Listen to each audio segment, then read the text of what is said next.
Plus de douleur de l'enfantement, un enfant qui va grandir immédiatement, un enfant qui va être conçu et mis au monde le même jour, un enfant qui porte en lui une conscience déjà d'adulte, c'est la Géoula Amitית Vashlema. De la même manière, nous-mêmes, nos sentiments ne disparaissent pas, mais ils accèdent au niveau adulte.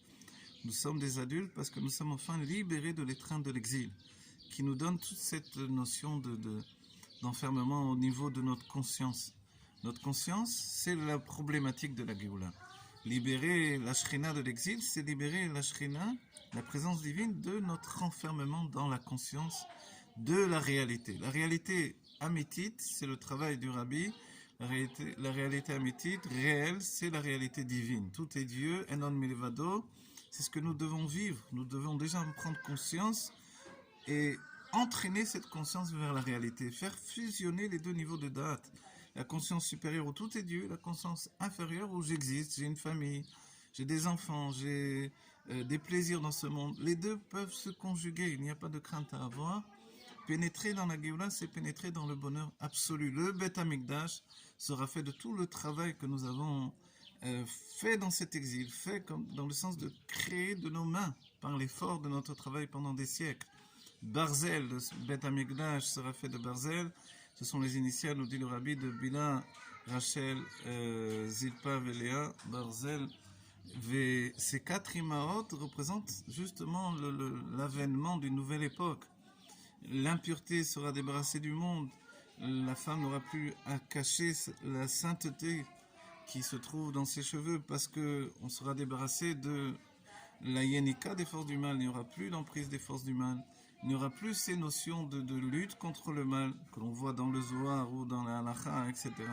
Il y aura une acceptation de la présence de Dieu de manière ininterrompue. Et ça, c'est pour chacun d'entre nous. Avant toute chose, nous allons accéder à un Dat Eloki, à une conscience divine. Et cette conscience divine, c'est la Géoula. C'est accéder à la présence de Dieu de manière ininterrompue. Nous ne serons plus des enfants orphelins, séparés de la présence de Dieu.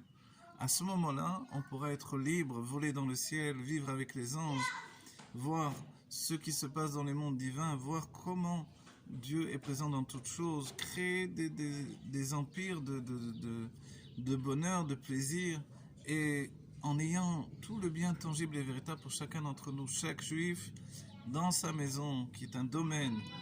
Et le domaine de la Géoula, ce n'est plus un domaine d'enfermement, c'est-à-dire que vont se conjuguer le makif et le pnimi. Le makif qui est justement le contraire de l'enfermement, la liberté. Un lieu qui est un lieu libéré, un lieu qui n'est plus un lieu qui m'enferme, mais un lieu qui est ouvert à l'extérieur.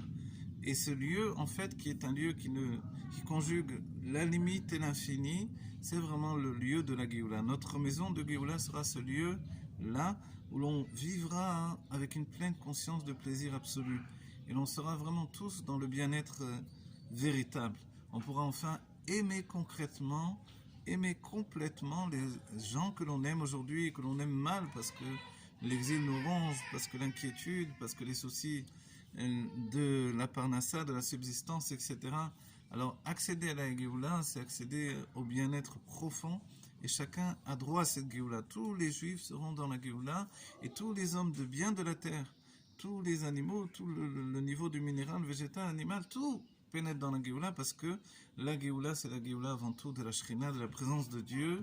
Dieu s'exprime enfin, il se donne, il se relâche, il enlève tous les voiles, vélo, il kanef od morecha. Il ne va plus se cacher sous un voile qui a donné la création elle-même.